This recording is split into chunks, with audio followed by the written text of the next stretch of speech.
Hey guys, welcome back to my channel. Today I'm reviewing the Wet n Wild Tinted Hydrator Bare Focus. So many words on this tiny little bottle. Thank my subscriber Kara for recommending this product for me to test out.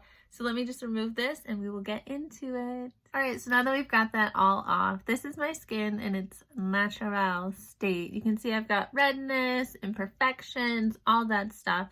So this is the Wet n Wild Tinted Hydrator, and it is in the color Fair. This retails for $5.73 US. I picked this up from Walgreens. I think it is like $1 cheaper at Walmart. I have not looked yet. And also, guys, you can see I did my roots. I have not toned that yet because I'm thinking of trying out a new toner. You can let me know in the comments below which is your favorite toner. Also, so I love testing out new makeup products, and if there's like a makeup product at the drugstore or even high-end that you've seen talked about and you want to try or have me try for you, just also leave that down in the comments below. So I've never used this before. I've actually never used a Wet n Wild foundation before. This is, I wanted to get the medium light color because I thought that would look better. I mean, this just looks really, really pale on me. I mean, it matches my hands if that's what I was trying to match. But it does have like a really bad chemically smell to it. Oh, here's what we're working with. I applied this with my hands because I think most people buy tinted moisturizers just for the expediency of applying it with like their hands. And it also says sheer to medium coverage. Okay, I do have dry skin, but honestly there's nothing I can do about my dry skin. Like, I scrubbed my face and it's still there. It does feel moisturizing. So hyaluronic acid, which is in it, I mean, I don't even know if it's a main ingredient, but basically how it works is your face has to have moisture on it for it to kind of work, and then it seals in the moisture that's already on your skin. So probably what I should do with this is like mist my face first with something and then apply it, and I think that might work a little bit better. And I'm gonna do a beauty blender because that's basically how I always apply stuff. Let me go get my beauty blender. Got the old beauty blender. Guys, I have been going on Ancestry.com ever since I found out my 23andMe results, and I've been able to trace my ancestry all the way back to the 1400s.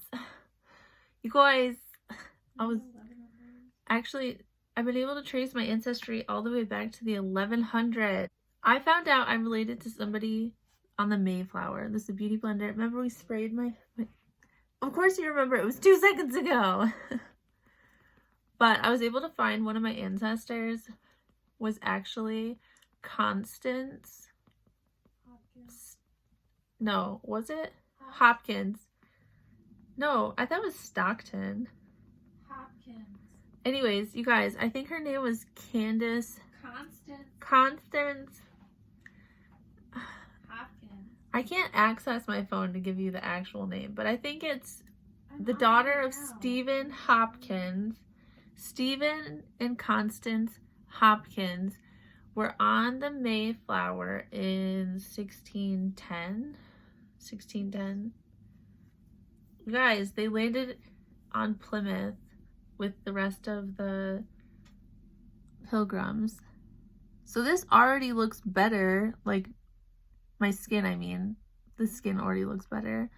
See how you can see like this side's dry, this side has that moisture, which is what the goal, hashtag goals.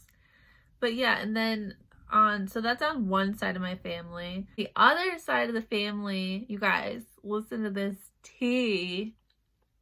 So the family that I was able to trace all the way back to the 1100s was a sheriff, he was the Lord of Locksley Manor in England, and he could have been Robin Hood.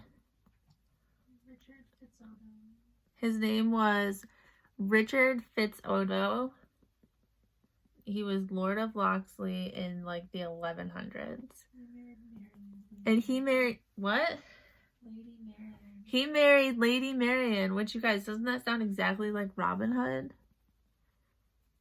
So, and here's the other story. So, Constance, so John Hopkins, is his name? No, Stephen. So, okay, you guys, okay, trust me on my facts here. I'm factual. Like, forget your history teacher, forget your English teacher. I'm replacing them all with this hashtag ancestry. Okay, so follow me on this. My one relative, great-great-great-great-granddad, Stephen Hopkins, the one that was on the Mayflower, get this, he was also on a ship that went from Europe to the Bermudas. This is why I am not a teacher. But he was on this ship, and it was called the Sea Venture, and it crash landed in the Bermudas, and he told everybody on board the ship, we don't have to listen to the governor anymore, because once the ship crashed, he lost his authority over us. Then he was arrested and sentenced to death, and basically he tried to have a mutiny because he doesn't believe in authority, which, where do y'all think I get that from? That's exactly where I get that from. Basically, Stephen Hopkins had a mutiny, and the story was like recorded, and everyone back in England who's like obsessed with these sea ventures heard about it, including Shakespeare. And Shakespeare wrote the whole story of The Tempest about the ship crash landing, based one of the characters off of my great-great-granddad, Stephen Hopkins.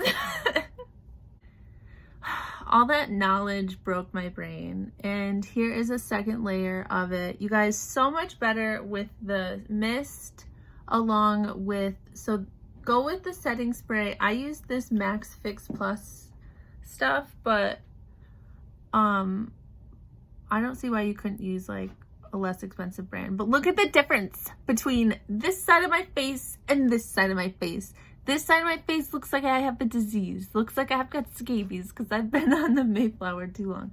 But this one actually looks nice. So my overall review of this, it's really nice for $5. However, head over and test out the Rimmel because it's $2 cheaper. And overall, this looks actually really good, really natural. Very, very sheer though. You're not getting any coverage with this. And again, I got this in the color Fair Pale, but it matches me perfectly. Anyways, tune in to my next video where I DIY my own purple shampoo, and I also tone these roots because totally necessary. And thank you guys so much for watching. I appreciate each and every one of you. I love each and every one of you. And if you have any video suggestions, recommendations, leave them in the comment below, and I absolutely will fulfill your every one desire. And I will see you in the next video. Don't forget to subscribe and like up this video. See you later. And I'm back with like some more makeup, and this look is inspired by Bridgerton-ish, like very Diamond of the Season. The only thing I would have changed, Avi, is I would have done a different eye, like completely, but this is just like a casual going to the store look, so I don't think it matters. Anyways, I wiped this part of my face off and redid it with the spray, the Fix Plus spray, and then I added the Tinted Hydrator, and then I set it with translucent setting powder. And I have to set everything I put on my face because it's just gonna become a big oily mess if I don't, because I have oily skin. But overall, my thoughts on this, I did want to add a few more thoughts, is that I don't really like it because I need a lot more coverage, and as you can see, like from my chin, we're not getting like, I put 3 coats of this on my face, okay?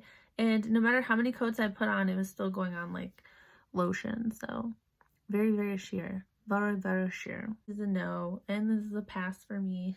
But hope you guys, I already signed out. I already said goodbye. But this is the second goodbye, and this is kisses, kisses. We'll see you in the next video. Bye.